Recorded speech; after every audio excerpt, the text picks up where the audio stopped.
The beacon's pulsing red light pierced the darkness of deep space, its ancient warning echoing through the void in over 1,000 languages. Sovereign territory. Do not approach.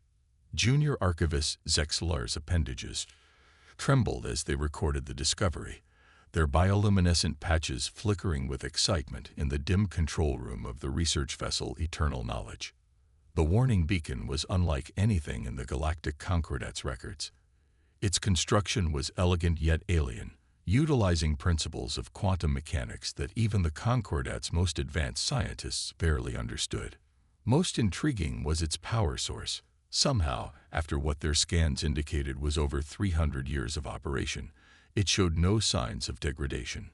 High Archivist Vital must see this immediately, Zexlar whispered to themselves, their vocal sacs vibrating with anticipation.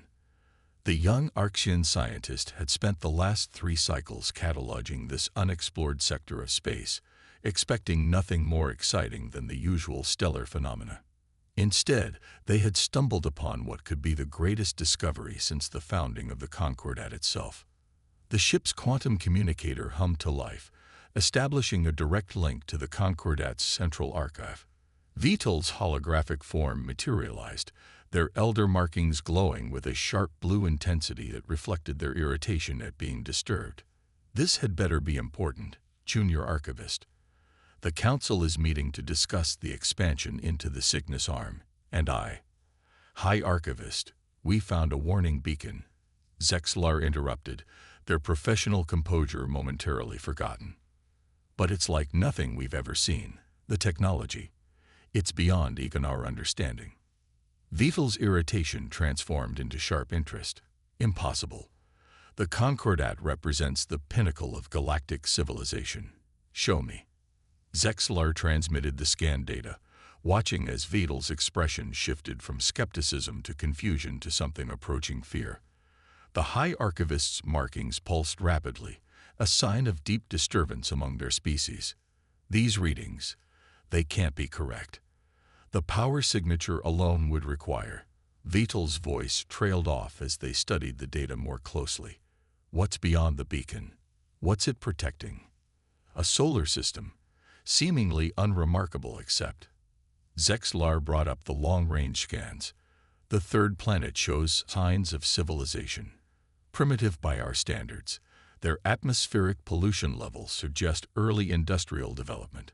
But something doesn't add up. The beacon's technology and the planet's development level are drastically mismatched.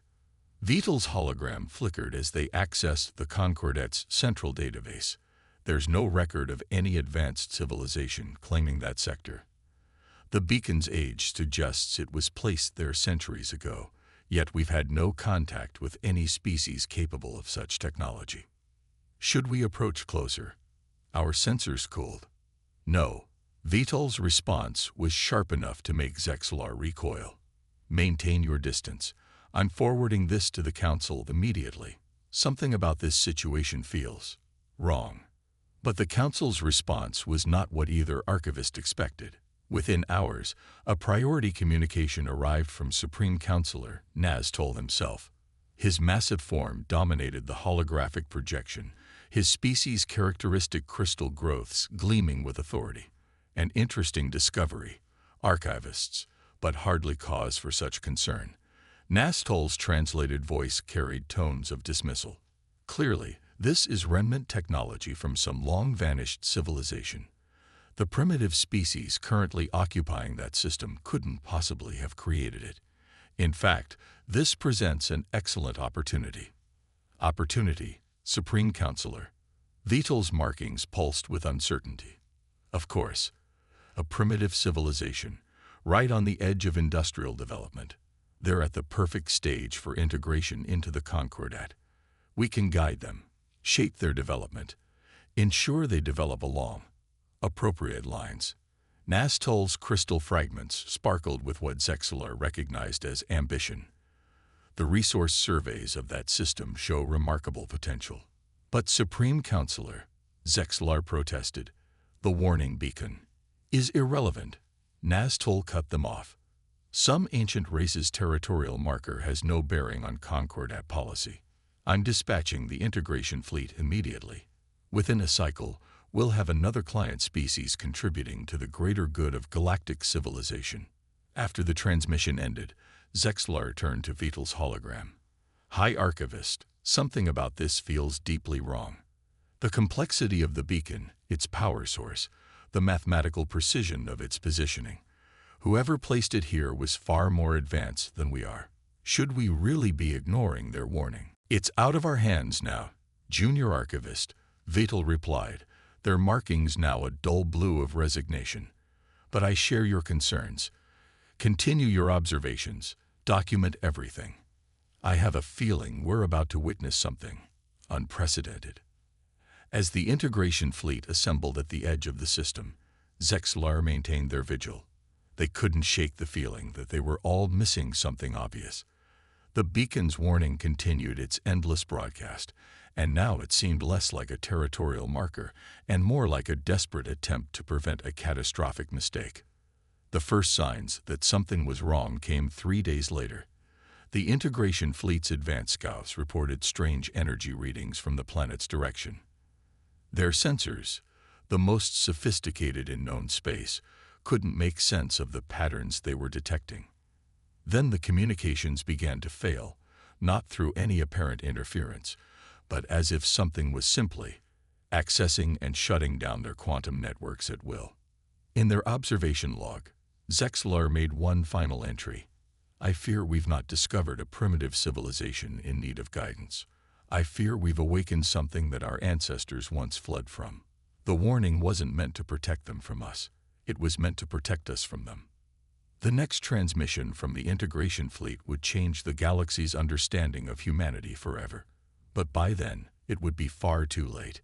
The integration fleet emerged from quantum space in perfect formation, 10,000 ships strong, their hulls gleaming under the light of Earth's sun. Supreme Commander Vexthor stood on the bridge of the flagship Eternal Dominion, his crystalline appendages radiating confidence. The fleet's appearance was carefully choreographed, a show of overwhelming force designed to ensure immediate submission from primitive civilizations. Begin the standard approach sequence, Vexthor ordered. Launch observation drones. Let's see how these humans react to their first glimpse of true civilization. But the expected panic never came. No chaos erupted across human communication channels. No military forces scrambled in disarray. Instead, a single transmission, broadcast simultaneously to every ship in the fleet, in perfect Concordat standard. Concordat vessels, you are in violation of clearly marked sovereign space. You have 30 minutes to withdraw beyond the warning beacon's perimeter. This is your only notice. The bridge crew exchanged confused looks. Vexthor's crystalline structures flashed with annoyance. Impossible. Their technology level shouldn't allow them to detect our quantum signatures, let alone broadcast in Concordat standard. Scan their defense systems. Sir, the sensor officer's voice quavered. I can't. What do you mean you can't? Something is blocking our scans, not jamming them. It's as if the scanning beams simply cease to exist halfway to the planet's surface. Vexthor's irritation grew. This was not how first contact scenarios were supposed to proceed. Open a channel. Let's show these primitives how fortunate they are to receive our guidance. The main view screen flickered to life, revealing a human female seated at what appeared to be a simple desk. Her calm demeanor and business-like attire seemed jarringly inappropriate for such a momentous occasion. I am Supreme Commander Vexthor of the Galactic Concordat Integration Fleet. We come to welcome humanity into the greatest civilization in the galaxy's history. Your compliance will ensure a smooth transition into. Supreme Commander, the human interrupted, her voice carrying an edge of what might have been amusement. I am Director Sarah Chen of the Earth Defense Initiative. We appreciate your offer, but we must decline. Your departure window is now 25 minutes. Vexthor's crystals flashed with rage at the interruption. You don't seem to understand your situation. Our fleet possesses enough firepower to reduce your entire civilization to ash. No, Commander. Chen's voice hardened slightly. You don't understand yours. We've been aware of the Concordat for centuries. We've observed your technological development, your political structure, your treatment of client species. We chose isolation for a reason. 19 minutes remaining. The bridge fell silent. Vexthor's mind raced. This wasn't possible. The Concordat's stealth technology was unmatched. Their quantum detection systems were beyond anything other races had achieved. Unless... Sir. The sensor officer's panic cut through his thoughts. Energy signatures appearing throughout the system. They're everywhere. The space around the integration fleet came alive. Sleek vessels of an unfamiliar design simply materialized from nowhere, their black hulls seeming to absorb light rather than reflect it. They took up perfect firing positions around the Concordat ships, their movements. Zexalar's appendages trembled with anticipation. Yes, Earth isn't our only world. It's not even our main world anymore. It's, well, think of it as a nature preserve, a reminder of where we came from. Our actual population is spread across thousands of worlds in dimensional pockets like this facility. We didn't just advance technologically. We transcended the conventional limitations of space and time. The implications staggered Zexalar. The Earth we see is real, but it's also a carefully maintained image. Like a historical recreation, but on a planetary scale. The primitive civilization your sensors detected is essentially a living museum, maintained by volunteers and artificial intelligences. Our actual civilization exists alongside it, phased just slightly out of conventional reality. Why show me this? Zexalar asked. Because the Concordat needs to understand what they're dealing with. Not to fear us, but to recognize that the galaxy is far more complex than they imagined. Their philosophy of imposed progress, of forced integration, it needs to end. There are younger species out there who deserve the chance to find their own path, just as we did. Rhodes turned to face Zexalar directly. You'll be allowed to document all of this, to share it with your people. The time for total secrecy is past. But make sure they understand, we don't want war. We don't want conquest. We just want the freedom to exist as we choose, and to ensure others have that same freedom. As Zexalar began their documentation, they finally understood the true meaning of the warning beacon's message. It wasn't just a territorial marker. It was a plea from a species that had seen the future and chosen a different path. A species that had grown so far beyond conventional understanding that their very existence challenged everything the Concordat believed about progress and civilization. The galaxy would never be the same, and perhaps, Zexalar thought, that was exactly what it needed. The grand chamber of the Galactic Concordat had never been so quiet. Representatives from over 1,000 species sat in stunned silence as the holographic presentation concluded. Junior Archivist Zexalar's report had lasted 6 hours, documenting everything they had learned at the Human Archive. The implications were staggering. Supreme Counselor Nastol's crystalline structure had dulled to an almost gray shade, a sign of deep shock in his species. This report, it changes everything we thought we knew about our place in the galaxy.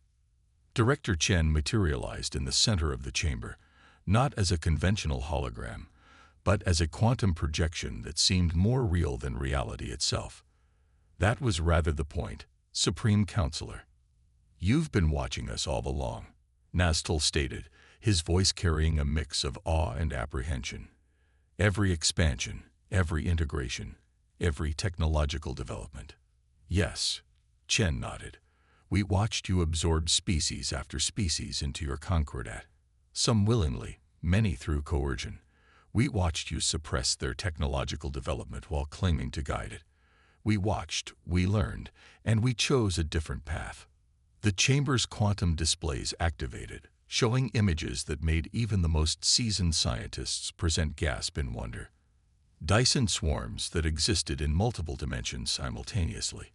World ships that could navigate the spaces between realities. Technologies that didn't just bend the laws of physics, they rewrote them. This is why we maintained our isolation, Chen continued. Not from fear, but from hope. Hope that the Concordat would evolve beyond its need to control, to dominate. Hope that we wouldn't need to reveal ourselves like this. A new figure materialized beside Chen. Admiral James Chen, her great-great-grandfather, looking no older than she did thanks to human life extension technology. What happens next depends on you, he addressed the assembly. We're not interested in revenge or domination. We're interested in growth. The displays shifted again, showing the relocated Concordat research facilities. Your scientists have already begun to understand. When we moved your facilities, we didn't just change their location. We gave them access to new perspectives. They're seeing possibilities they never imagined before. And if we refuse this opportunity, the Zentari representatives' bioluminescent patterns pulsed with nervous energy. If we choose to maintain our current path, then nothing changes, Chen replied simply. We'll return your facilities, withdraw our visible presence, and continue our observation. But know that we will no longer allow the forced integration of developing species. Every civilization deserves the chance to find its own path, make its own choices, learn from its own mistakes. They weren't just ahead. They were operating on a completely different level of physical understanding. Sir, another analyst called out, we're detecting quantum fluctuations throughout Concordat space. They match the signatures from Earth's defense grid. But that's impossible. They're coming from everywhere at once. Razvex felt a chill run through his crystalline core. They're already here. Have been all along. The integration fleet didn't discover Earth. They simply forced humanity to reveal a fraction of their presence. The command center's main screen activated without warning. Director Chen's image appeared, looking exactly as she had during the first contact disaster. Her expression was grave. High Counselor, I apologize for the dramatic entrance, but recent events have necessitated a more direct approach to communication. How dare you breach our most secure facility? Razvex's crystals flashed with outrage, even as fear gripped him. If they could access the emergency command center itself. Please, Chen's voice carried a note of tiredness. Your quantum encryption was impressive. 3 centuries ago, when we first detected it, we've been able to access your networks since before your species achieved unified government. What do you want? The question came out smaller than Razvex intended. To correct a misconception, you believe we're launching some sort of silent invasion. We're not. Every facility we've relocated contained weapons research aimed at containing Earth. Every network we've shut down was being used to plan military action against us. We're simply removing temptation. Around the command center, more screens activated. Each showed a different human, each speaking to different Concordat facilities across galaxy sectors. A synchronized message, demonstrating a level of coordination that shouldn't have been possible across such vast distances. 300 years ago, Chen continued, humanity reached a crossroads. We had achieved faster than light travel, but our first observations of galactic civilization were concerning. We watched as the Concordat absorbed species after species, stripping them of cultural identity, technological independence, and true sovereignty. So we made a choice. The screen showed images now, vast orbital structures around distant stars, research facilities hidden in dimensional pockets, fleets of ships that could rewrite the laws of physics themselves. We advanced in secret, we built in shadow. We spread through the galaxy unseen, learning, growing, preparing for the day we would inevitably be discovered. The warning beacon was our attempt to avoid this conversation entirely. Why show us this now? Razvex asked, knowing the answer would change everything. Because the Concordat stands at its own crossroads. Your society can either accept that the galaxy is larger and more complex than you imagined, or you can continue down your current path. But understand this, we will not be conquered, we will not be controlled, and we will not allow you to threaten us again. The images change, showing the relocated research facilities, intact but clearly positioned in some impossible space where normal physics held no sway. Your scientists and personnel are safe, continuing their work under observation. They'll be returned, along with some suggestions for ethical research guidelines, once the Defense Council is satisfied that the Concordat understands its position. And if we refuse to accept this position, Razvex tried to inject strength into his voice. Chen's expression softened slightly. Then nothing happens. We don't need to attack you, High Counselor. We don't need to fight. We'll simply continue redistributing any military assets that concern us, maintaining our observation posts, and waiting for your civilization to mature enough for real dialogue. The screens began going dark, but Chen had one final message. We've uploaded a complete technical analysis of your current military and scientific capabilities to your central database, along with a small demonstration of our own technology. Consider it a gesture of transparency. Review it, understand it, and then decide whether pride is worth the cost of crossing us again.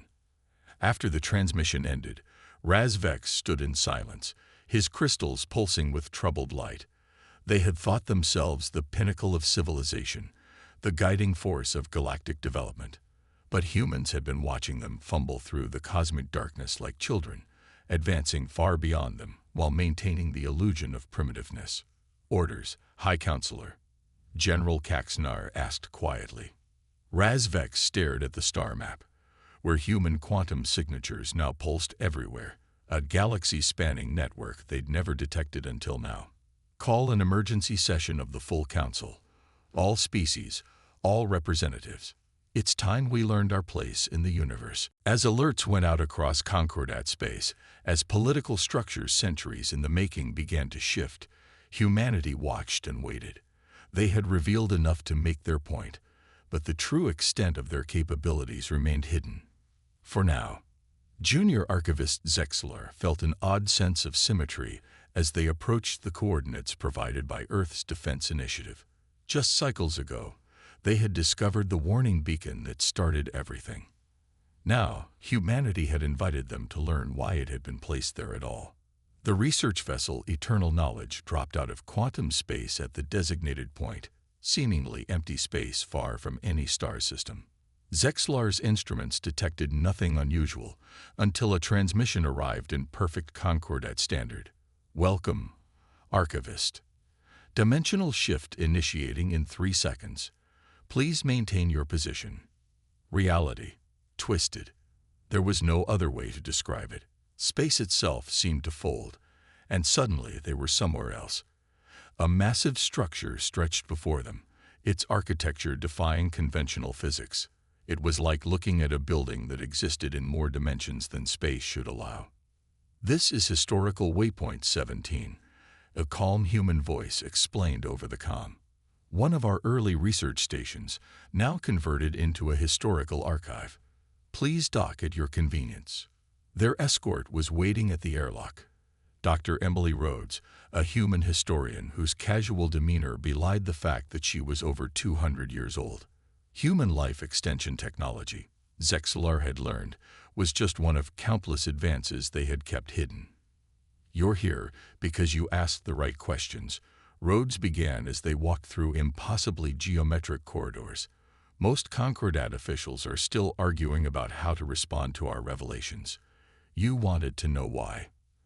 They entered what appeared to be a vast library, but instead of physical books or data crystals, the room was filled with quantum holograms, 3-dimensional windows into the past. Earth achieved faster than light travel in 2157 CE, Rhodes explained, gesturing at a hologram showing an early human quantum ship. We were eager to join the galactic community. Our first stealth ships reached Concordat space within months. What we found changed everything. The holograms shifted, showing scenes from across the galaxy. Concordat ships imposing integration on younger species, cultures being systematically dismantled, technologies being restricted and controlled. We watched for decades, Rhodes continued. We saw how the Concordat treated primitive species, how they stripped away independence in the name of guidance, how they enforced technological dependence to maintain control. Our leaders faced a choice: Accept Concordat dominion, or find another way. You chose isolation, Zexlar observed, their bioluminescent patches pulsing with understanding. We chose preparation, Rhodes corrected. Look. New holograms appeared. Vast orbital rings around distant stars, city-sized research facilities phased between dimensions, fleets of ships that could manipulate the fabric of space-time itself. While the Concordat grew through conquest and absorption, we grew through innovation. We built outposts in dimensional pockets your sensors couldn't detect. We developed technologies based on principles your scientists haven't discovered yet. We spread through the galaxy like a quantum ghost, everywhere and nowhere. But why maintain the pretense? Zexlar asked. Why let the galaxy think you were primitive? Rhodes led them to another section of the archive. Because we hoped it wouldn't be necessary. The warning beacon was our attempt to avoid confrontation entirely. We knew eventually someone would find Earth, but we hoped they would heed the warning, would recognize that a civilization capable of placing such advanced technology might be worth avoiding. The next hologram showed a vast network spreading through the galaxy. Quantum communication nodes, stealth observation posts, research stations phased out of normal spacetime. This is our actual civilization, Rhodes explained. What you see on Earth is just our visible face. We exist in layers of reality your sensors can't perceive, using physics your science doesn't understand. We've watched the Concordat's development like parents watching children learn to walk. Parents don't usually hide from their children, Zexlar noted. Rhodes smiled sadly. No, but they do sometimes let them make mistakes so they can learn from them. We hoped the Concordat would evolve past its imperialism naturally. Recent events have forced us to become more directly instructive. They reached a final chamber, where a single hologram showed the Earth as seen from space. What you're about to learn has never been shared with any non-human species. Are you ready? Suggesting a level of maneuverability that should have been physically impossible. Fascinating design, aren't they? Director Chen commented, as if discussing the weather. We call them shadowcraft, quantum phase technology. They exist in multiple dimensional states simultaneously. Your sensors can't track them because, in a very real sense, they're not entirely here. 15 minutes. This is impossible, Vexthor whispered. Your species was supposed to be pre-spaceflight. Our surveys showed primitive chemical rockets, internal combustion engines. Chen's smile held a touch of predatory satisfaction. We maintain that facade carefully. It's amazing what you can hide when you understand how to manipulate quantum fields on a planetary scale. 10 minutes. Vexthor's tactical training finally overcame this shock. All ships, battle formations. Show these upstarts the true might of the Concordat. I wouldn't. Chen's voice carried a note of warning. Those aren't weapons pointed at you, Commander. They're quantum phase inductors. One shot would temporarily shift your ships into an alternate dimension, harmless to your crews, but it would take your engineers decades to figure out how to shift back. 5 minutes. The Supreme Commander's confidence crumbled as the implications hit home. If humans possessed this level of technology, what else were they capable of? What else had they been hiding? Sir, his communications officer spoke up, we're receiving signals from the human vessels. They're accessing our systems, bypassing every security measure we have as if they weren't even there. A small demonstration, Chen explained. Every piece of technical data in your ship's computers is being copied and analyzed. Don't worry, we're leaving your navigation and life support alone. 2 minutes. Vexthor's crystals dulled with defeat. Fleet, prepare for emergency quantum retreat. Return to Concordat space. A wise decision, Chen nodded. Oh, and Commander. The next time the Concordat considers expanding in this direction, remember, that warning beacon wasn't placed to protect us from you. As the integration fleet fled into quantum space, Vexthor realized with growing horror what they'd almost done. They hadn't discovered a primitive civilization to guide. They'd nearly started a war with a species that had been ahead of them all along. Back on Earth, Director Chen turned to the quantum presence hovering beside her desk. Analysis. The artificial intelligence's response carried tones of satisfaction. Data extraction complete. Their quantum drive technology is quaint, but there are some interesting theoretical approaches we might adapt. Their medical technology shows promise too. Good. Chen nodded. Update our threat assessment and forward it to the Defense Council. And send a message to all our deep cover observation posts. Maintain surveillance but upgrade alert status. The Concordat might be stupid enough to try again. As she watched the integration fleet vanish into quantum space, Chen couldn't help but smile. Humanity had worked hard to maintain their technological edge while keeping it hidden. Today's demonstration would buy them more time, but sooner or later, the galaxy would have to be ready for the full truth. And when that day came, everything would change. High Counselor Raz Vex stared at the holographic displays, filling the Concordat's emergency command center, his crystalline structures pulsing with barely contained fury. Another research facility had vanished, not destroyed, not attacked, simply gone. The fourth this cycle. Like the others, it had housed some of the Concordat's most classified military research. "Show me the sensor logs again," he demanded, watching as the facility's quantum signature simply winked out of existence. No energy surge, no weapon discharge, no warning. Just there one moment, gone the next. High Counselor General Caxanar's hologram flickered with urgency. "We've lost contact with our surveillance network in the Carina sector. All 36 outposts simultaneously." "Impossible," Raz Vex muttered, though the word had lost its meaning lately. Nothing was impossible anymore, not since the integration fleet's disastrous encounter with Earth. What about the quantum encrypted backups? "The data isn't destroyed, sir. It's been copied. Every outpost's records, every observation, every piece of intelligence we gathered. They took it all, then simply shut the networks down. We're blind in that entire sector." Razvex's aide approached cautiously, holding a quantum-sealed data crystal. "Priority message from Deep Science Division, sir. They've completed their analysis of the human vessel's energy signatures." The holographic readout made Razvex's crystals dim with dread. The humans weren't using any variation of known quantum drive technology. Their ships operated on principles the Concordat's best scientists couldn't even theorize. High Archivist Vatel stepped forward, their markings glowing with intense curiosity. "You could have conquered us at any time, could have reshaped the galaxy to your will. Why show such restraint?" Admiral Chen smiled. "Because that's not who we chose to be. Humanity's greatest strength isn't our technology or our understanding of quantum physics. It's our ability to choose who we become." The display showed Earth again, the carefully maintained primitive version that had fooled Concordat sensors for so long. "This is what we chose to preserve," Director Chen explained. "Not just a reminder of our past, but a testament to the importance of natural development. Every species should have the chance we had, to grow, to learn, to choose their own destiny."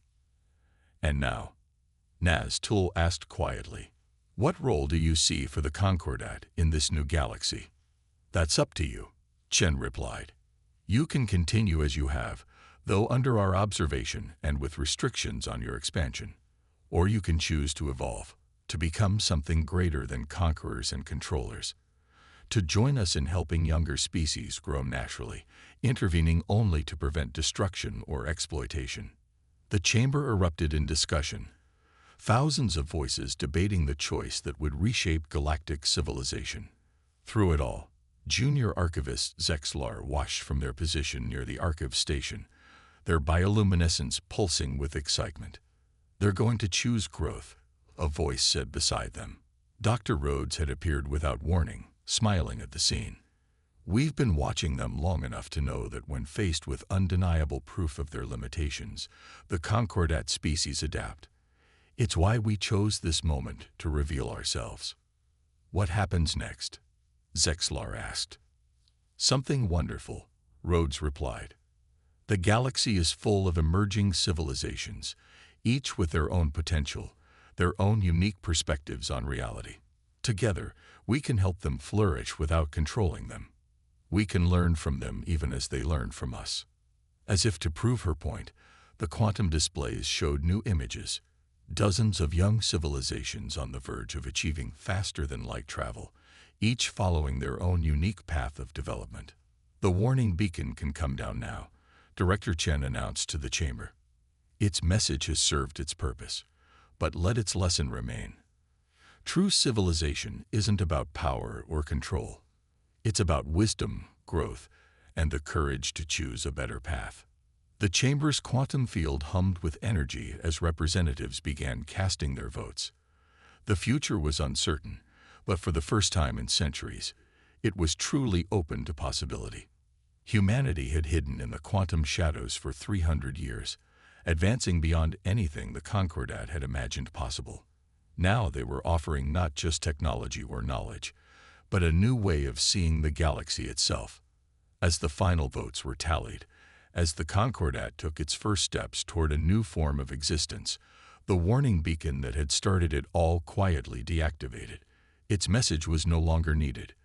The galaxy had finally understood what humanity had known all along, that the greatest power isn't the ability to control others, but the wisdom to help them grow freely. The age of forced integration was over. The age of chosen evolution had begun.